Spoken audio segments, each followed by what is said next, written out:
Hello అండి. మేము రీసెంట్‌గా ఇల్లు షిఫ్ట్ చేసాం గదా! దానివల్ల మొక్కలు చాలా డల్ అయిపోయాయి అన్నమాట. నేను అందుకే కొత్తగా ఒక ఎనర్జీ డ్రింక్ అనేది ట్రై చేశాను మొక్కల కోసము. ఇందులో నేను బియ్యం కడిగిన నీళ్ళలో ఫ్లాక్స్ సీడ్స్, అలాగే కొంచెం బెల్లము, నువ్వులు, ఆవాలు ఇవన్నీ కలిపి 3 డేస్ ఫర్మెంట్ చేసి ఆ జ్యూస్‌ని మొక్కలకి ఇచ్చాననమాట. ఎలా ఉంటుందో దీని రిజల్ట్ చూడాలి. ఒకవేళ బాగుంటే నేను నెక్స్ట్ వీడియోలో మీకు మళ్ళీ చెప్తాను ఎలా ఉంది అనేది.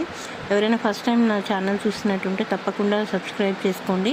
నేను మొక్కలకి ఎలాంటి పోషకాలు ఇస్తాను, మొక్కల్ని ఎలా కేరింగ్గా చూసుకుంటాను, సమ్మర్లో ఏ కేర్ తీసుకోవాలి, అలాంటి వాటి కోసం తప్పకుండా నా ఛానల్ని సబ్స్క్రైబ్ చేసుకోండి. ఇక్కడ చుట్టుపక్కల వాతావరణం కూడా చాలా ఆహ్లాదకరంగా ఉంది. ఈ పరిసరాల్లో ఇక్కడ రకరకాల పక్షులు కూడా వస్తున్నాయి. నేను ఒక పక్షి అరుపు రికార్డ్ చేశాను, వినండి. ఓకేనా? ఉంటాను. బాయ్.